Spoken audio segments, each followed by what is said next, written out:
Ya estamos en comunicación con Javier Milei. Alan Ferraro te saluda. ¿Cómo estás? Buen día, Alan. Un gusto hablar contigo nuevamente. Bueno, muchísimas gracias, Javier. Y bueno, en principio, si te parece, abordemos este tema con el que daba la introducción respecto de el caso Vicentín.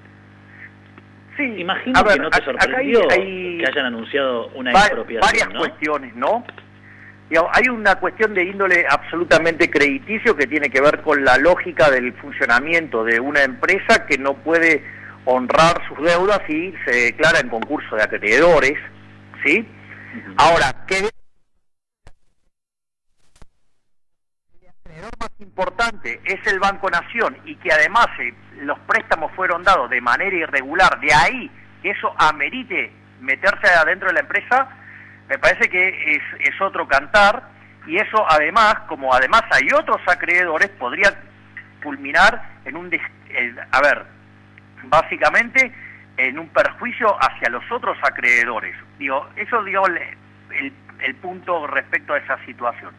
Ahora, pero de esto después saltan un montón de otros temas, ¿no? Por ejemplo, dice, esto se hace por la soberanía alimenticia, ¿sí? Y de esa manera asegurarse que no va a haber hambre.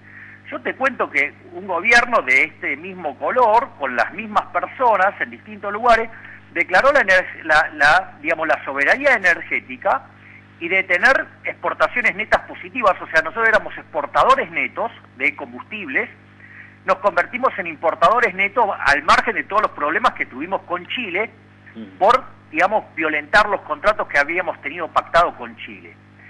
A ver, otra cosa más, acordate que después, como además se regulaban los precios, también, eso derivó en una explosión de los subsidios económicos, que estaban cerca de 4 o 5 puntos del PBI. Después también hablaron de la soberanía monetaria. Sí. Y nos reventaron inflación, lo único que hicieron fue matarnos inflación. Además nos pusieron un control de capital, el cepo, de la época de Marcó del Pont, ¿sí? Y como si todo eso fuera poco, además el señor Vanoli terminó armando la bomba de los futuros, que eran 23.000 millones de dólares. Para tener una idea, hoy las reservas limpias de Argentina son 7.000, ¿no? O sea, para tener una idea del desastre que causó la soberanía monetaria. Pienso, Javier, con lo cual, con la soberanía alimentaria me imagino que nos van a matar de hambre. Y si uno ve las personas que usan el concepto soberanía alimentaria y vemos cómo les va, que lo único que les falta es comida, Venezuela también hablaba de soberanía alimentaria. Exactamente. Y hoy están cagados de hambre. Y después, por ejemplo, vos, toman una empresa porque la consideran importante y la quieren supuestamente hacer funcionar, ¿no? Y ahí también tenés un montón de problemas, porque, ¿qué me van a decir? ¿Que ahora el Estado empresario va a ser eficiente? Yo te recuerdo, Argentina tenía a la YPF Nacional antes de ser privatizada, que cuando fue privatizada tenía 5.500 empleados. En la época, que la manejaba, por ejemplo, el estatista Alfonsín, ¿sí? Tenía 75.000 empleados. Y la remuneración de los cargos jerárquicos eran 28 veces más altos de lo que ganaban en el sector privado. O sea, un curro. Entel, tenías que esperar 30 años para un teléfono. La electricidad, tenías cortes programados, en verano no tenías electricidad, no podías ver la televisión, ¿sí? Y además nunca te lo cumplían. El gas, tenías gas, en invierno te salía naranja, es decir, con muy bajo poder calórico. Bueno, ni que hablar de cómo el Estado empresario destruyó los trenes, ¿sí? Después de que se los estatizaron, cuando se los compraron a los ingleses. Porque, ¿qué es lo que pasa? ¿Cuál es el mecanismo por el cual siempre falla el Estado en la gestión empresaria y en el sector privado funciona? Porque el sector privado, si vos te equivocás, pagás los costos, Alan, vas a la quiebra.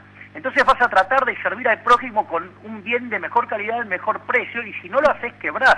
En cambio, cuando el Estado hace las cosas mal, la cuenta se la pasa al contribuyente. Por eso, a esta gente los recontra excita estatizar empresas. ¿Para qué? En especial las grandes. ¿Para qué? Para meter militantes, para que puedan currar sueldos.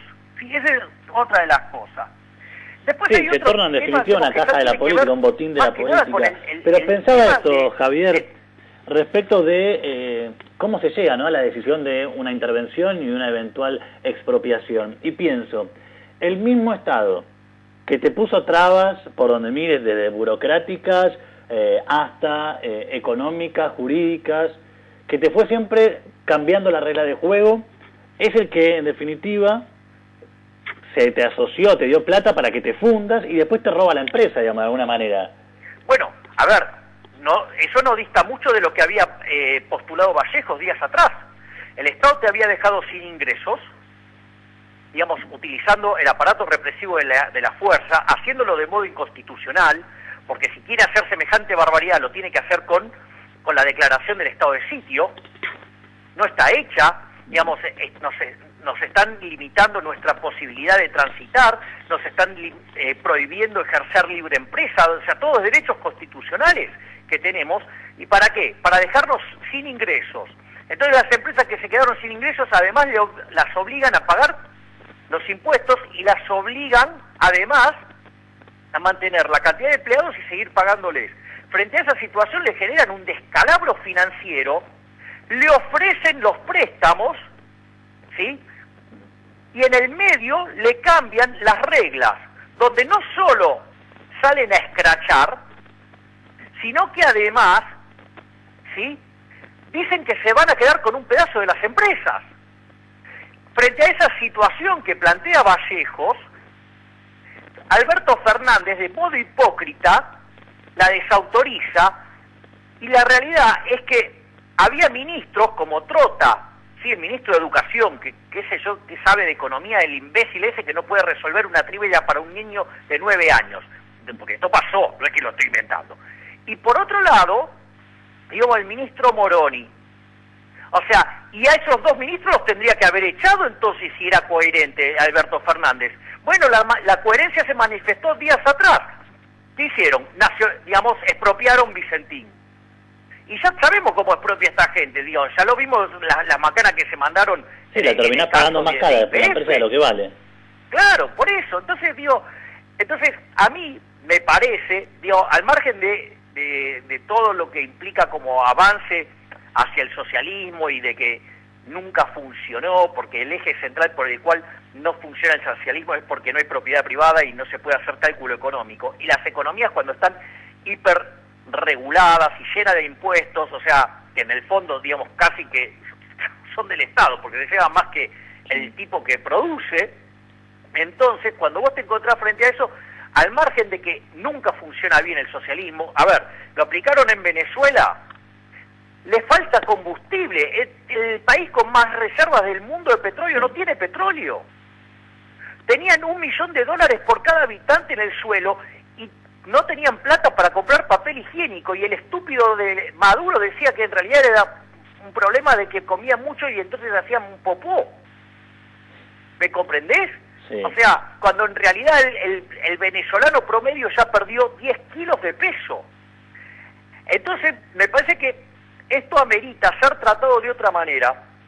Yo, digamos, recientemente tuve que hacer el comentario de un libro que se llama La supresión de la propiedad como un delito de lesa humanidad, que es del doctor Ricardo Manuel Rojas, y digamos de una economista venezolana que narra toda la experiencia de Venezuela. Pero ¿cuál es la tesis central del libro? Vos, como liberal, reconocés 3 derechos: el derecho a la vida, el derecho a la propiedad y el derecho a la libertad. ¿Qué pasa? Cuando vos, digamos, ya sea reventándote impuestos, ya sea reventándote con regulaciones, ¿sí?, y que esto forma parte de una acción sistemática, vos no podés disponer de tu propiedad. Al no poder disponer de tu propiedad, no tenés medios de subsistencia. Entonces ahí vos te encontrás en seguir peleando contra el Estado y morir, porque no te deja alternativa, o la otra es convertirte en un esclavo del Estado. Por lo tanto, de una u otra manera, esto constituye un delito de lesa humanidad. Eso está, digamos, en la declaración, Javier, de Roma. Estamos cortos de tiempo. ¿Crees que después de Vicentín se vienen más expropiaciones. Algunos mencionan Sancor, por ejemplo, que sería una de las incluidas en la lista. Le encanta expropiar a esta gente. A ver, esta gente es la que en los 70 eran terroristas y quisieron imponer el comunismo. Esta gente suspira por el modelo cubano y son tan hijos de puta que cuando van a Cuba reconocen en charlas privadas que es un desastre, pero que al momento de accionar toman medidas en esa línea. Entonces, digamos, hay tanto desprecio por la libertad, tanto desprecio, que yo te diría, no solo que estamos replicando el camino de Venezuela, sino que a la velocidad que hacemos, parece que la escala que estamos buscando es Cuba. Y no por nada, Alberto Fernández se junta con los delincuentes del Grupo Puebla, que son los herederos del Foro de San Pablo, que querían establecer la Unión Soviética Latinoamericana. Muy bien, Javier, desde ya nos quedamos pensando porque uno quiere el país y queremos salir adelante, pero entendemos que se sigue repitiendo la historia de siempre, de fundir empresas, de expropiarlas y en definitiva después terminan siendo parte del déficit de nuestro país. Así que te agradecemos mucho por este contacto. Por favor, Alan, siempre es un gusto enorme hablar contigo. Gracias. Que ande bien, hasta luego.